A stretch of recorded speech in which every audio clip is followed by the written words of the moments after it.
In 2005, I made a sudden move across the country. It worked out great, but I had to say goodbye to a ton of cool stuff. Some of my treasures survived, packed away, nearly forgotten, in this box, under the stairs. Scott here, thanks for joining me on episode 2 of Under the Stairs. We're going to dig back into the box of treasures, things that have survived till age 39, and it's kind of a grab bag, or grab box. What have we got here? Something in cardboard. Something in cardboard. What could be in this cardboard? Oh, very nice. Very nice. We have here Pac-Man Fever. Come on, it plays itself. Pac-Man Fever, a doodly-doo. It's driving me crazy. Driving me crazy. An album put out in, what's the date on this? 1982 by producers Buckner and Garcia. Video games were really catching on. Of course, Space Invaders was huge, and then Donkey Kong, and eventually Pac-Man took the nation by storm. It was a national craze. I got big into it. Oh, you might notice the shirt. This is the crash screen from Pac-Man. If you finish the game, as far as you can go in the game perfectly, this is what you get. So Pac-Man Fever, still in the original sealed container. And there's tape on it for some reason.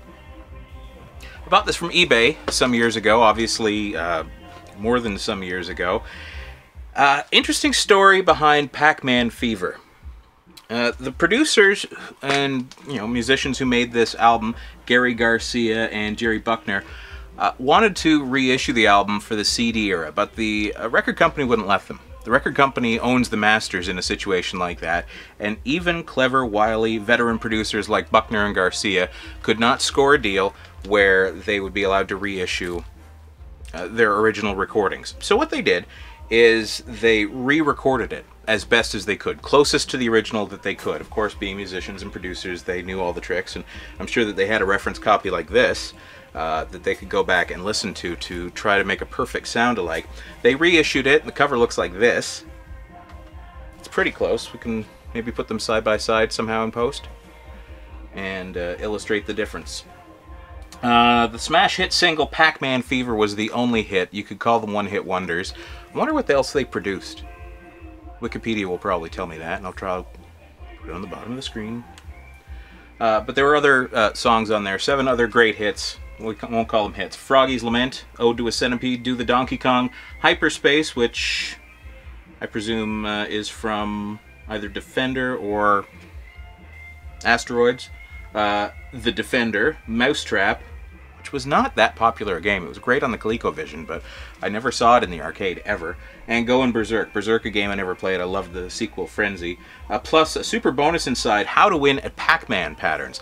Pac-Man was an interesting game in that there were patterns. If you managed to learn some patterns and get them down and follow them exactly, you could get really far in the game. And there's a reference to that in the game. I believe the line is, I've got all the patterns down up until the 9th key. Hardcore Pac-Man fans are going to understand that, but most others won't. When you get up to the very, very high levels on Pac-Man, you start out with a cherry, and then you get, I think, a strawberry, and then you get peaches and things like that as far as the fruits, the little fruits that you can catch. Way up in the high levels, there's a key. You get a key. It doesn't unlock anything.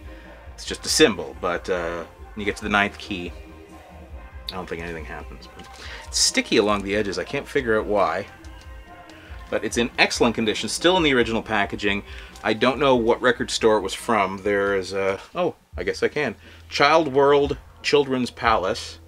And there's another sticker up here that says CW/CP, which I guess is Child World Children's Palace. $7.99. $7.99 for a record album back then. How much would you pay for a CD now? Everybody's talked for years about how... I realize nobody's going to buy a CD. So still in its original packaging, Pac-Man Fever by Buckner and Garcia. I don't have a record player. I'm certainly not going to open this up. You want to buy it from me? I got no use for it. I don't think my wife wants to see it on the wall. And I thought I had this in my collection. I didn't realize it had these tape lines back and forth on it. If it didn't, I would probably put it in a frame and put it up in my studio, but not as this goes. Anyway, love me some Pac-Man, and I'm glad I got this off eBay, and I'm glad it survived. Could have been, oh, I see why it's sticky, because it was in here in the plastic, in the cardboard, and there's a piece of tape that runs along here. So as I put it back eventually in the treasure box, the archive box, I'm going to try not to get it covered in sticky. 56-inch diagonal. Now, somebody must have used a box from a television to pack this and send it to me. Alright, that's episode 2. Are you having fun? You enjoying this? Make sure you click like, and it might be on this side. I don't know. I'm not a TV host. Click like, click subscribe, leave comments. Find me at bigasssuperstar.com, and come back. Join me again when we'll dig back into the box one more time under the stairs.